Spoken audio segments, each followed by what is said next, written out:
Bismillahirrahmanirrahim. Assalamualaikum warahmatullahi wabarakatuh. Selamat pagi bagi anak kita kelas 12. Dalam pertemuan yang kedua ini masalah jihad. Sedangkan minggu yang lalu kita perlu diingat kembali bahwa pelajaran yang pertama itu masalah khalifah tentang kepemimpinan, karena kelas 3 ini sebentar lagi lulus dari mantika bisa menjadi pemimpin masing-masing, baik yang laki maupun perempuan. Setidak-tidaknya kita menjadi pemimpin dalam rumah tangga untuk menjalankan masa hidup selanjutnya. Sekarang pertemuan yang kedua atau pelajaran yang kedua masalah jihad. Banyak yang salah pengertian masalah jihad itu. Sedangkan jihad menurut bahasa yang disebutkan dalam bahasa Arab itu jahada yujahidu mujahadatan, yaitu mengerahkan seluruh kemampuan untuk jalan fisabilillah. Lah, jalan fisabilillah ini banyak jalan, bukan hanya berperang dan sebagainya, tapi bagaimana caranya kita yang baik cara menjalankan fisabilillah yang disebut jihad tersebut. Dasar-dasar daripada jihad itu yang disebutkan dalam surat Al-Hajj ayat 78 seperti yang berbunyi wajahidu fillahi haqqa jihadih, berjuanglah atau berjihadlah dengan sungguh-sungguh berjihad di jalan Allah. Maka karena itu dalam berjihad fisabilillah dengan jalan Allah itu banyak cara. Katanya anak sekarang banyak jalan menuju Roma yang tidak merugikan kepada kita sendiri dan tidak merugikan terhadap orang lain. Kan begitu cara kita berjihad. Itu yang disebutkan di dalam Al-Quran surat Al-Hajj surat 78.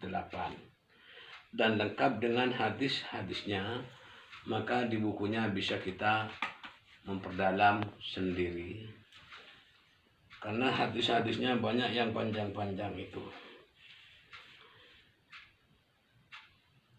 Selanjutnya makna jihad yang sebenarnya seperti yang disebutkan dalam surat Al-Baqarah surat ayat 21 dan juga surat Al-Hajj ayat 40 dan banyak yang lain seperti dalam surat Al-Ankabut ayat 61, ayat 69 dan surat Al-Furqan ayat 52. Di masa sekarang masalah jihad yang disebut jihad masa kini atau kekinian, maka jihad itu di sini dengan menjalankan secara nomor satu itu masalah pendekatan atau verbal al-bayan namanya itu, seperti pendekatan dalam pengajian, khutbah, pelajaran dan lain sebagainya.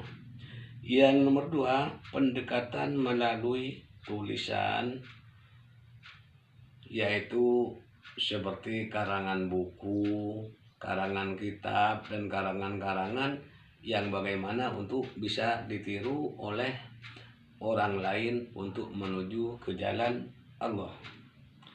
Yang ketiga, pendekatan secara media. Itulah di masa sekarang bisa melalui HP, TV, laptop dan lain sebagainya untuk menjalankan sebagaimana ditiru melalui media-media yang bisa tersebar ke mana-mana.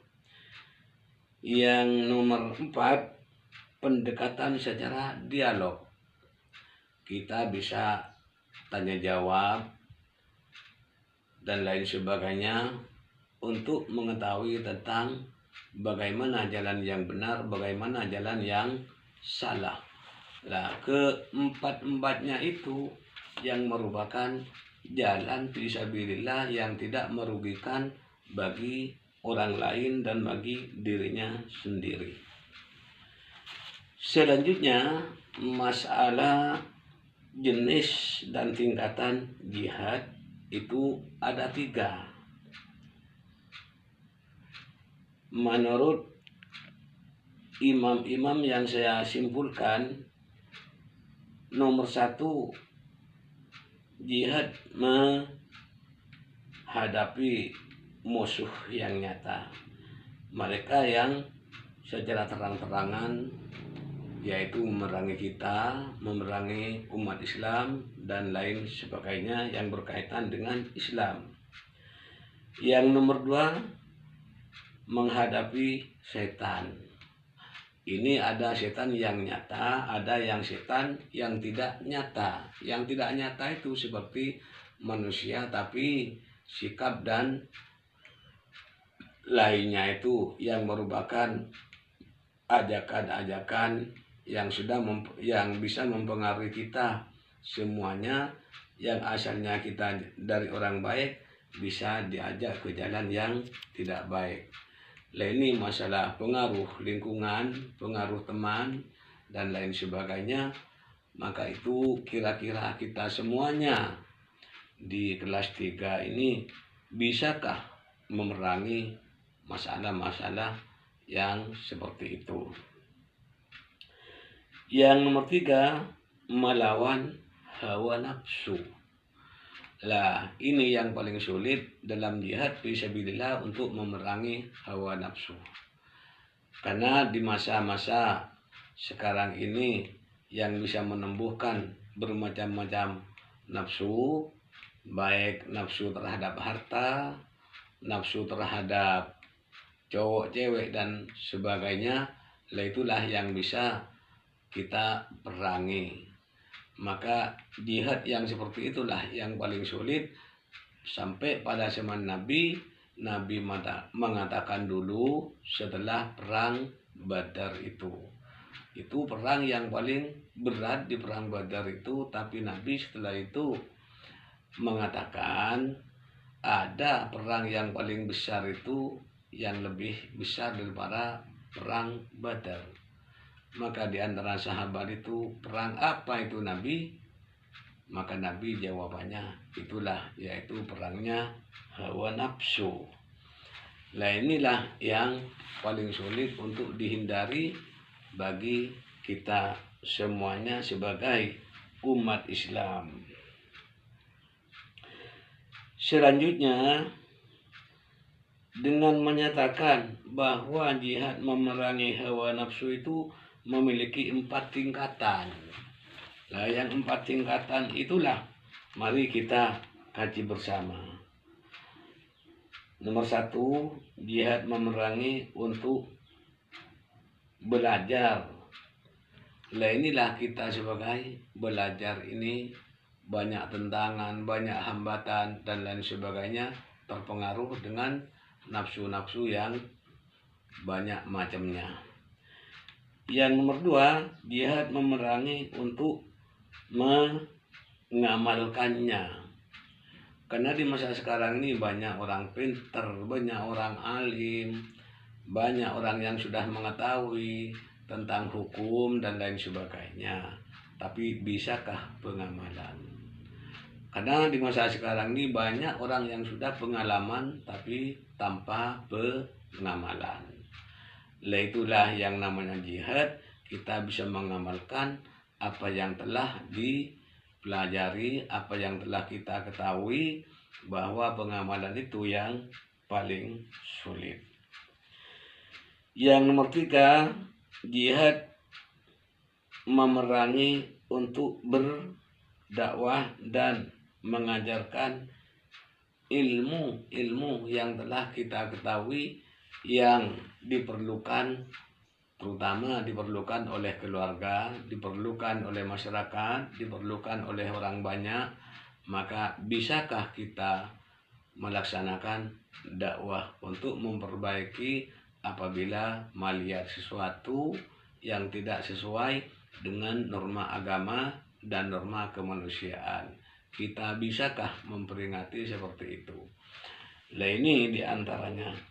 Yang terakhir, yang nomor 4 itu jihad memeranginya untuk tabah menghadapi kesulitan.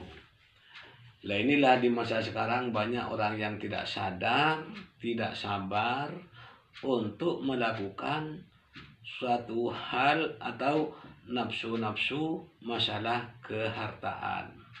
Banyak yang sampai tidak mampu, tidak kuat menghadapi kenyataan seperti dalam kemiskinan, sampai bisa mencuri, sampai bisa merampok, merampas dan lain sebagainya terhadap hak milik orang lain. Karena itulah yang sekarang banyak yang tidak bisa menghindari dari hawa nafsu yang telah di masyarakat, ternyata yaitulah kenyataannya. Karena itu saya himbaukan kepada kelas 12 ini, itulah dari jihad-jihad yang sebenarnya. Karena jihad di masa sekarang banyak yang jihad melalui kekerasan yang sampai timbulnya teror di Indonesia ini. Lah, jihad seperti itulah yang banyak merugikan kita semua, yaitu baik dirinya maupun orang lain. Karena kadang-kadang banyak yang keliru tentang jihad itu. Banyak terutama yang bertentangan dengan hukum pemerintah atau hukum negara. Lah, hukum yang inilah yang bertentangan dengan hukum negara. Walaupun kita niatnya jihad, tapi hukum negara yang tidak membolehkan. Akhirnya oleh pemerintah kita, jihad yang seperti itu juga merugikan orang banyak dan juga kena sanksi daripada hukum negara yang berjalan secara pasal demi pasal yang ada di negara kita. Nah, itulah marilah kita perdalam sendiri bahwa jihad yang ada dalam ayat-ayat itu dan hadis yang ada di bukunya itu bisa kita diperdalami sendiri. Nanti apabila ada tugas-tugas itu bisa kamu kumpulkan di wali kelasnya masing-masing, dan nanti bisa dilihat di bukunya untuk apa yang menjadi tugas kita untuk melaksanakan apa yang telah saya himbaukan mulai dari pertemuan pertama sampai pertemuan yang kedua ini. Nanti bisa kita simpulkan melalui buku yang ada di kamu semuanya, di buku kelas 3 ini. Karena itulah dalam pertemuan yang kedua ini kita cukupkan dulu, bisa kita diperdalam sendiri di bukunya. Mudah-mudahan kita semuanya bisa dipahami tentang jihad kita, seperti yang sekarang ini belajar di rumah kita masing-masing.